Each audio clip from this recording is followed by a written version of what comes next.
और मुझे लगता है कि इस पर उत्तर प्रदेश की सरकार को सख्त से सख्त कानून की प्रक्रिया करनी चाहिए थी। हालांकि 3 साल पहले ही ये बात सामने आ चुकी थी कि 300 मदरसों के साथ साथ दारुल उलूम भी अवैध और इलीगल साबित हो चुका था डॉक्यूमेंट्स के द्वारा। तो अब तक उस पर बुलडोजर क्यों नहीं चला है?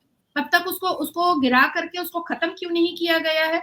सो आई थिंक कि इमीडिएट दारुल उलूम जैसे टेररिज्म ऑर्गेनाइजेशन को इमीडिएट बुलडोजर के माध्यम से उसको खत्म कर देना चाहिए, गिरा देना चाहिए। और जितने भी लोग जिहाद को प्रोवोकेशन दे रहे हैं और अश्लीलता को प्रोवोकेशन दे रहे हैं दाढ़ी टोपी वाले, उनको जेल की सलाखों में यासीन मलिक का दोस्त बना करके भेज देना चाहिए।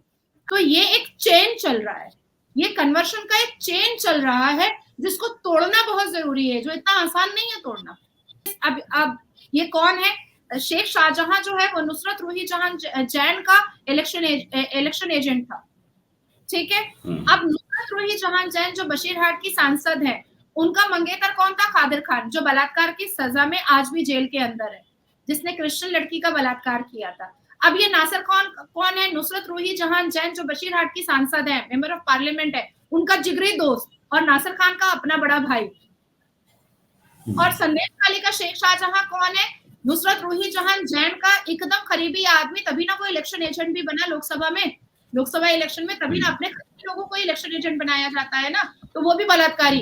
तो आप सोचिए कि नुसरत से जुड़े हुए जितने भी लोग हैं वो कन्वर्शन और हिंदू बहनों का और बेटियों का जेनोसाइड ये पूरा टीम मिल करके कर रहा है, जिसमें नासिर खान है, नासिर खान की बीवी है, उसके बाद फिर नुसरत रूही जहां जैन है जो बशीरहाट की सांसद है, शेख शाहजहां है। ये सारे लोग मिल करके एक टीम बना करके हिंदू बेटियों का, हिंदू बहनों का जेनोसाइड कर रहे हैं। नमस्कार। भारत में इस समय डेवलपमेंट बहुत है कि डेवलपमेंट किस एंगल से, क्योंकि वो इलेक्शंस आने वाले हैं। कुछ ऐसी चीजें हुई जो कि नहीं होनी चाहिए थी। राजस्थान में 2 टीचर्स स्कूल में बच्चियों का, लड़कियों का कन्वर्जन करा रहे थे। गवर्नमेंट ने उसे पकड़ लिया और गवर्नमेंट ने उनको सस्पेंड कर दिया। 2 को सस्पेंड कर दिया, एक के खिलाफ एक्शन शुरू हो गया। गजवाए हिंद को वैलिडेट किया दारुल उलूम ने। ये बहुत सीरियस है, ये बहुत सीरियस है कि दारुल उलूम इंडिया में बैठ के गजवाए हिंद को, यानी कि पाकिस्तानी फिलोसफी को, या बोलिए कि उस फिलोसफी को जो इंडिया पे हमला करने की बात करता, उसको वैलिडेट किया। इस पे भी बात करेंगे, लेकिन उससे पहले समाजवादी पार्टी के एमपी एसटी हसन बोले कि असम में जो मुस्लिम marriage and divorce act repeal हुआ है उस पर बोले कि मुस्लिम्स सिर्फ शरीयत पे और कुरान पर विश्वास करते हैं और किसी पर नहीं करते। इसी पे बात करने के लिए हमारे साथ नाजिया लाई खान जी। नाजिया जी, बहुत बहुत स्वागत है आपका हमारे शो में। नाजिया जी, ये क्या जो भारत माता की जय। अच्छा, ये जो साहब बोले, हसन साहब, क्या इन्होंने, ये तो खुद एमपी है ना, इन्होंने तो कॉन्स्टिट्यूशन की ओथ ली है ना, उसके बाद ऐसी चीज बोल सकते हैं ये? देखिए, एमपी तो एक और थे, आजम खान साहब भी थे, मंत्री भी रह चुके थे समाजवादी पार्टी के। मेरे पास उनका एक चिट्ठा मिट्ठा भी है, जिन्होंने जिया पर्दा के अंडरवियर के बारे में कहा था, खाकी अंडरवियर। एमपी तो राहुल बाबा भी हैं, जो हर वक्त ऐश्वर्या राय को मलाइन करते रहते हैं। पर समाजवादी पार्टी से ही आई हुई जिया पर्दा जी, जिया बच्चन जी, जो हर चीजों पर अपना तेवर दिखा करके बात करती हैं और पूरे भारत के लोगों से घिन करती हैं। उनका ऑरा देखिएगा, उनको सबसे घिन आती है, सबसे वो बहुत घिन कराहियत करती हैं, सब गंदे हैं उनकी नजरों में। पर उन्होंने अपनी बहू रानी के इज्जत के बारे में कुछ भी नहीं बोला, स्मृति ईरानी जी को बोलना पड़ा। एक और नया टपका है, हसन, जिसने आज रिपील जो डिवोर्स और मैरिज को किया गया है और यूसीसी की पहली चिराग जलाई गई है आसाम में। और आसाम में जो चीफ मिनिस्टर हैं वो योगी जी 2.0 है, अश्वनी जी। तो मुझे ऐसा लगता है कि बहुत जबरदस्त काम किया गया है, क्योंकि मुस्लिम इस्लाम धर्म के अंदर निकाह मस्यार है, निकाह मुत्ता है, निकाह ज़वाज है, बहुत सारी चीजें हैं। और टेम्परेरी सेक्सुअल एंजॉयमेंट का बहुत सारा तरीका है इस्लाम के अंदर। टेम्परेरी, जैसे निकाह मुत्ता क्या है? निकाह मुत्ता is a short period of marriage for sexual desire things, जो निकाह मुत्ता का डेफिनेशन है। निकाह मस्यार क्या है? ट्रैवल के दौरान, सफर के दौरान अगर आपको सेक्सुअल डिजायर्स आ गए हैं तो आप निकाह कर लीजिए, सफर खत्म, निकाह खत्म। अच्छा, निकाह का मायने ही क्या है? निकाह का मायने ही है contract marriage, sexual relationship between two couples, ये निकाह का मायने ही है। अरबिक में निकाह और नॉर्मल लैंग्वेज में उसको उसकी मीनिंग जो होती है वो कॉन्ट्रैक्ट मैरिज होती है, जो दो दो कपल के बीच में सेक्सुअल रिलेशनशिप बन सके, बस यही है। तो मुझे लगता है कि जिस हिसाब से आसाम के मुख्यमंत्री जी ने इसको रिपील किया है, बहुत पहले हो जाना चाहिए था, क्योंकि उन्होंने रेफरेंस दिया है। मेरे पास वो पूरा डिटेल्स भी है। उन्होंने रेफरेंस दिया है divorce and marriage act, Muslim marriage act 1935 का, और उसकी ओरिजिनल पूरी पूरी किताब भी मेरे पास है। तो इसमें आप जब पढ़िएगा ना, Assam act 9 of 1935, the Assam Muslim marriage and divorce registration act 1935, ये पूरा का पूरा शरिया लिख दिया गया है, पूरा का पूरा। मतलब जहां पर भी आप देखिएगा वही निकाह मस्यार है, निकाह मुत्ता है, फलाना है, धमाका है, तो ऐसी सारी चीजें हैं जो अश्लीलता का बाजार है, जो बेहूदगी बदचलनी का बाजार है, जो बदतमीजी का बाजार है। और क्योंकि हम सबको पता है कि इस्लाम में मर्दों के सेक्सुअल, मुस्लिम मर्दों के सेक्सुअल डिजायर्स को बहुत इम्पोर्टेंट वैल्यूबल जगह दी गई है, और औरतों को सेक्सुअल टॉय बनाया गया है। तो मुझे लगता है कि मुसलमान बेटियां और मुसलमान महिलाओं के लिए ये जितने भी चीजें आ रही हैं वो उनके लिए बहुत लाभदायक है, उनके लिए बहुत अच्छा है।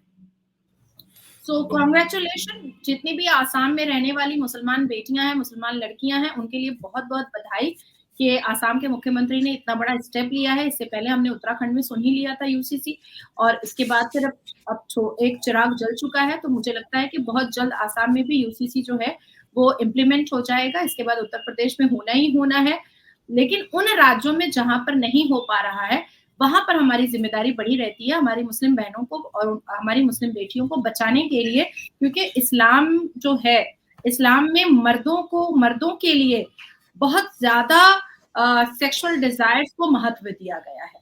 अब मैं आपसे बात कर लेती हूँ देवबंद जमात के जो मदनी अरशद मदनी साहब और अशरफ उस्मानी साहब, जो हमेशा बहुत ज्यादा अपने फतवे की वजह से टीआरपी में बने रहते हैं।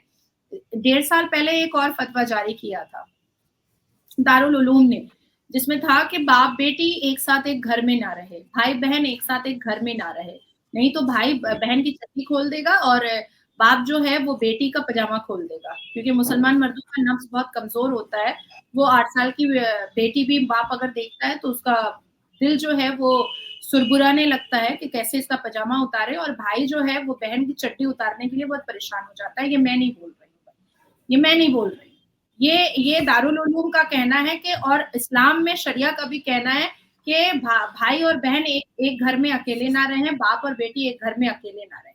उसके बाद फिर 1 साल पहले दारुल उलूम ने फतवा जारी किया था कि भाई बहन, बाप बेटी, मियाँ बीवी एक साथ बैठ करके एक दस्तरखान में खाए ना, या किसी फेस्टिवल में या किसी इनविटेशन में जाए ना, अलग अलग जाए। ये भी दारुल उलूम का फतवा है। उससे पहले 2 साल पहले आप देखिएगा तो अशरफ उस्मानी का एक न्यूज भी बहुत वायरल हुआ था। उन्होंने उनका वेबसाइट बैन कर दिया गया था दारुल उलूम का 2 साल पहले, जिसमें भारत के सर्वोच्च न्यायपालिका ने भी इंटरवीन किया था, और सर्वोच्च न्यायपालिका के हिसाब से और कानून के हिसाब से ये बात बताई गई थी कि इनके फतवा की वजह से बहुत ज्यादा प्रोवोकेटिव और हेटरेट चीजें स्प्रेड करती हैं। तो अशरफ उस्मानी ने बैठ करके मीडिया को कहा था कि हम तो सिर्फ सजेशन देते हैं, हम तो सिर्फ, लोग सजेशन मांगते हैं हम दे देते हैं। लोगों ने सजेशन मांगा कि क्या अकेले घर में रहने से बहन की चड्डी उतार देगा भाई, तो उन्होंने कह दिया कि हाँ, उतार सकता है, इसलिए अकेले घर पे भाई-बहन ना रहे। अशरफ उस्मानी जी के हिसाब से अगर बाप-बेटी अकेले घर में रहेगा तो बेटी का सलवार उतार देगा बाप, तो उन्होंने कहा हाँ, उतार सकता है, इसलिए बाप-बेटी अकेले घर में ना रहे। तो उसी तरीके से किसी ने पूछा कि ग़ज़वाए हिंद इस्लाम में है? तो उन्होंने कहा कि हाँ, इस्लाम में है। तो सिर्फ़ पाकिस्तान का लाल टोपी वाला या बिल्लो रानी या बेनज़ीर भुट्टो या यासीन मलिक या उसामा बिन लादेन या अजमल कसब या लश्कर-ए-तैयबा या अज़मुल मुजाहिदीन, ऐसे लोग या पाकिस्तान के चुन्नू-मुन्नू जो बंदर छाप चलते फिरते रहते हैं, जो रिएक्शंस देते रहते हैं, सिर्फ ऐसे लोग ग़ज़वाए हिंद नहीं चाहते हैं। 2016 से मैं इस बात को बोल रही हूँ कि भारत में रह रहे दाढ़ी टोपी लुंगी वाले भी ग़ज़वाए हिंद चाहते हैं और वो अपनी मुमकिन पूरी कोशिश में लगे हुए हैं कि 2047 तक वो लोग यहाँ पर ग़ज़वाए हिंद करें। ये उनका टारगेट है, ये उनका टारगेट है। अब ऐसे में नेशनल चाइल्ड जो प्रोटेक्शन एक्ट का जो कमीशन है वो सामने आए हैं और उन्होंने कहा है कि भाई ये तो बच्चों को आप गलत पढ़ा रहे हैं, ये तो बच्चों को आप गलत सिखा रहे हैं। तो मुझे लगता है कि बहुत देर हुई सरकार से। मुझे लगता है कि कानून से भी बहुत देर होती जा रही है और इतनी लापरवाही और इतना स्लगिश नेचर नहीं चलना चाहिए, नहीं चलना चाहिए। 1947 से 2024 में कानून को ये पता चला और नेशनल चाइल्ड प्रोटेक्शन एक्ट के चेयरमैन को ये पता चला कि मदरसे में क्या बताया जाता है। भाई मदरसे में अनल सेक्स भी होता है, ये भी हम बताएँगे अब। मदरसे में मोलेस्टेशन भी होता है, ये भी हम बताएँगे अब। मदरसे में मौलवी मुल्ला लोग जवान-जवान बच्चियों को गोद में उठा करके अपने औज़ार सटाते हैं बच्चियों से ज़बरदस्ती और अगर वो इनकार करती है तो छड़ी मारते हैं। ये भी हम बताएँ अब, हम बताएँ। अरे ये तो खुद एनसीपीसीआर को खुद पता रहना चाहिए था। जो भी जो वहाँ के चेयरमैन बैठे हुए हैं, जो चेयरपर्सन बैठी हुई हैं, उनको खुद पूरा इन्वेस्टिगेशन करना चाहिए था। आखिर 2022 और 23 में मिनिस्ट्री ऑफ माइनॉरिटी कैबिनेट मंत्रालय से मदरसा का स्कैम तो बस्ट हुआ था कि ये लोग कितनी चोरियां कर रहे हैं। क्या आप सरकार का काम देश की उन्नति और डेवलपमेंट के साथ-साथ मुल्ला और मौलवी बनाना भी है, जो अश्लीलता का बाजार खोल करके बैठते हैं, जो मदरसे के अंदर बच्चों को ये बताते हैं कि नॉन मुस्लिम्स का गला कैसे काटा जाएगा, कैसे चर्च और मंदिरें तोड़ी जाएंगी। इन सब चीजों का पैसा सरकार, कांग्रेस की सरकार दे रही थी, समझ में आ रहा था। पर भारतीय जनता पार्टी की सरकार को क्या ऐसे टेररिस्ट की जरूरत है? मुझे नहीं लगता है कि जरूरत है। और मुझे लगता है कि इस पर उत्तर प्रदेश की सरकार को सख्त से सख्त कानून की प्रक्रिया करनी चाहिए थी। हालांकि 3 साल पहले ही ये बात सामने आ चुकी थी कि 300 मदरसों के साथ-साथ दारुल उलूम भी अवैध और इल्लीगल साबित हो चुका था डॉक्यूमेंट्स के द्वारा। तो अब तक उस पर बुलडोजर क्यों नहीं चला है?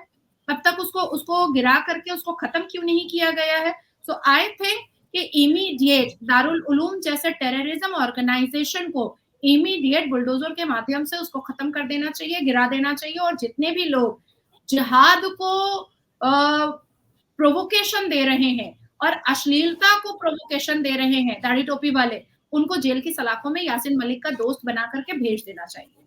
अब तीसरा टॉपिक आपका आता है कन्वर्शन का। हाँ जी, फिरोज खान और मिर्जा मुजाहिद और एक शबाना, इन तीनों ने ये पूरी प्रक्रिया और ये पूरा डायबोलिक टेररिज्म गेम स्टार्ट करके रखा था। भला है कि अब कुछ-कुछ सामने आ रहा है क्योंकि कई बच्चियां तो हैं वो तो कन्वर्ट हो चुकी, कई बच्चियां जो है वो मुसलमान मर्दों के बिस्तर का खिलौना बन चुकी, कई बच्चियां हैं जिनकी बोटियां हो चुकी, कई बच्चियां हैं जिनका बलात्कार हो चुका, कई बच्चियां हैं जिनकी जिंदगी बर्बाद हो चुकी, कई हिंदू बेटियां हैं जो तलाक लेकर के बच्चों के साथ अकेले घर में अपने माता पिता के छाती पर हैं। तो मुसलमान मर्द, मुसलमान और जिहादन औरतें, ये सारे टेररिज्म एक्टिविटीज कोई आज से नया तो नहीं कर रहे हैं, ये तो बहुत पुराना कर रहे हैं। भला हो सर्व हिंदू समाज संगोद का जिसने विजिट किया उस एरिया में और जिसको पता भी चला कि एक और बच्ची है जो ऑलरेडी मुसलमान नाम से रिकॉर्ड में रजिस्टर में रिकॉर्ड है, जो हिंदू बच्ची है जिसको मुसलमान बनाया जा चुका है, जो रजिस्टर्ड में रिकॉर्ड है कि भाई पहले ये हिंदू थी अब मुसलमान हो चुकी है। तो ये प्रक्रिया पश्चिम बंगाल में भी चल रहा है, ये प्रक्रिया कन्वर्शन का हैदराबाद में धड़ल्ले से चल रहा है, ये प्रक्रिया महाराष्ट्र में धड़ल्ले से चल रहा है और मुझे लगता है कि जितने भी आईएएस ऑफिसर जो एजुकेशन सेंट्रल गवर्नमेंट डिपार्टमेंट से आते हैं, उनको पूरी एक लिस्ट बनानी चाहिए और भारत के हर एक मुस्लिम स्कूल में एंटर करना चाहिए। हर एक मुस्लिम सरकारी स्कूल में एंटर करना चाहिए और वहां के रजिस्टर को छान मारना चाहिए, तब जाकर के दूध का दूध और पानी का पानी समझ में आ जाएगा। कन्वर्शन कोई नया हथकंडा टेररिज्म एक्टिविटीज का नहीं है। 1947 से लेकर के 2024 तक में मुझे ऐसा लगता है कि करोड़ों से ऊपर कन्वर्शन हो चुका है, करोड़ों से ऊपर कन्वर्शन हो चुका है। कभी प्यार मोहब्बत का लालच दे करके, कभी बलात्कार करके, कभी जोर जबरदस्ती से, कभी प्यार मोहब्बत के जाल में फंसा करके, कभी शादी करके। देखिए हमारे इस्लाम, हमारे अल कुरान का सूरह अल बकरा क्या कहता है कि जो ब्राइड और ग्रूम है, दूल्हा दुल्हन है, दोनों को एक ही इस्लाम का होना पड़ेगा, तभी निकाह जायज है। तो ये जितनी हिंदू लड़कियां जो मुसलमान मर्द से शादी करती हैं, तो इसका मतलब है कि सूरह अल बकरा के हिसाब से पहले वो मुसलमान होती है, तभी तो फिर निकाह होता है। स्पेशल मैरिज एक्ट में तो ये लोग जाते नहीं है, ये लोग तो निकाह करते हैं, तो पहले कन्वर्शन कराते हैं, उसके बाद फिर निकाह करते हैं। तो ये जो मुसलमान मर्द या तो पैंट का जिप खोल करके चलते हैं, या तो कन्वर्शन कराते हैं, या तो रेप करते हैं, या तो गोटियां करते हैं, या तो एसिड अटैक करते हैं, या तो मर्डर करते हैं हिंदू बहू बेटियों का। तो ये इनका जिहाद का एक तरीका है, और जिहाद के नाम पर बलात्कार एकदम जायज है।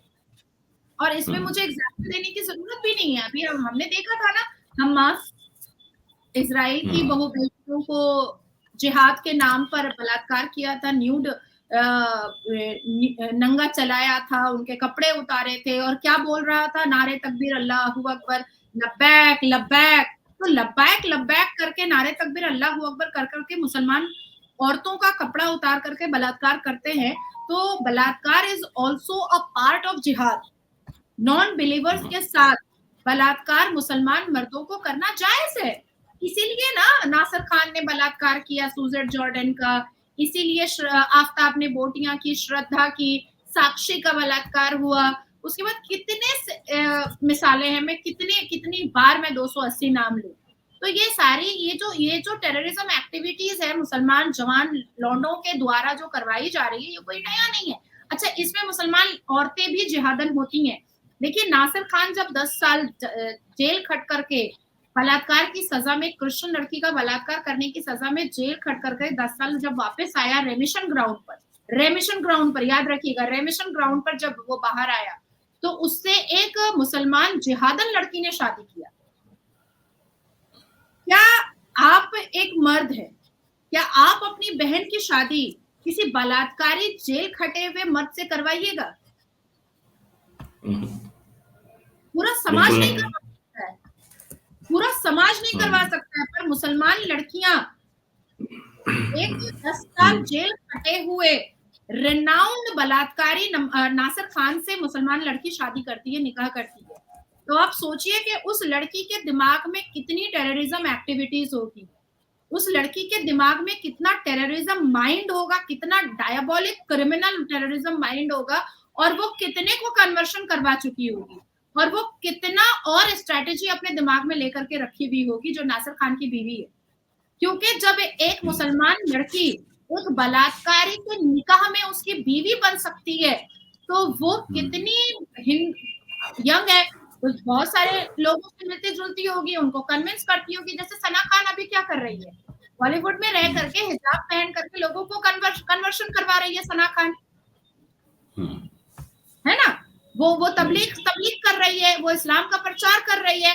उसी तरीके से नासिर खान से, एक बलात्कारी से जिस मुसलमान लड़की ने शादी किया है, उसके ऊपर इंक्वायरी बैठना बहुत जरूरी है कि उसने अब तक कितनी हिंदू और क्रिश्चियन लड़कियों का कन्वर्शन करवाया होगा, और कितनी लड़कियों की जिंदगी बर्बाद करवाई होगी, और नासिर खान और अपने से जुड़े हुए मुसलमान लौंडों से कितनी हिंदू लड़कियों और क्रिश्चियन लड़कियों की शादी करवा दी होगी उस नासिर खान की बीवी ने। तो ये एक चेन चल रहा है, ये कन्वर्शन का एक चेन चल रहा है, जिसको तोड़ना बहुत जरूरी है, जो इतना आसान नहीं है तोड़ना। क्योंकि ये चेन बना कब से है, ये 1947 नेहरू जी के नेतृत्व से बना हुआ है, और ये अब जा करके लोगों का दिमाग खुल रहा है, और लोग तह में जाने की कोशिश कर रहे हैं। आज एक स्कूल से पता चला है, तो सर्व हिंदू समाज संगोद ने एक्शन लिया है। उस पर उन्होंने कानूनी प्रक्रिया की है। मैं चाहूंगी कि सर्व हिंदू समाज जो है वो पश्चिम बंगाल के नासिर खान की बीवी पर भी एक्शन ले, तो बहुत सारे चिट्ठे मिट्टे खुलेंगे, बहुत सारी चीजें सामने आएंगी। अब आप सोचिए, संदेश खाली में 10,000 से ऊपर महिलाओं का बलात्कार हुआ। अब ये कौन है? शेख शाहजहां जो है वो नुसरत रूही जहां जैन का इलेक्शन एजेंट था, ठीक है। अब नुसरत रूही जहां जैन जो बशीरहाट की सांसद है, उनका मंगेतर कौन था? कादिर खान, जो बलात्कार की सजा में आज भी जेल के अंदर है, जिसने क्रिश्चियन लड़की का बलात्कार किया था। अब ये नासिर खान कौन है? नुसरत रूही जहां जैन जो बशीरहाट की सांसद है, मेंबर ऑफ पार्लियामेंट है, उनका जिगरी दोस्त और नासिर खान का अपना बड़ा भाई। और संदेश खाली का शेख शाहजहां कौन है? नुसरत रूही जहां जैन का एकदम करीबी आदमी, तभी ना वो इलेक्शन एजेंट भी बना लोकसभा में, लोकसभा इलेक्शन में तभी ना अपने लोगों को इलेक्शन एजेंट बनाया जाता है ना, तो वो भी बलात्कारी। तो आप सोचिए कि नुसरत से जुड़े हुए जितने भी लोग हैं वो कन्वर्शन और हिंदू बहनों का और बेटियों का जेनोसाइड ये पूरा टीम मिल करके कर रहा है, जिसमें नासिर खान है, नासिर खान की बीवी है, उसके बाद फिर नुसरत रूही जहां जैन है जो बशीरहाट की सांसद है, शेख शाहजहां है।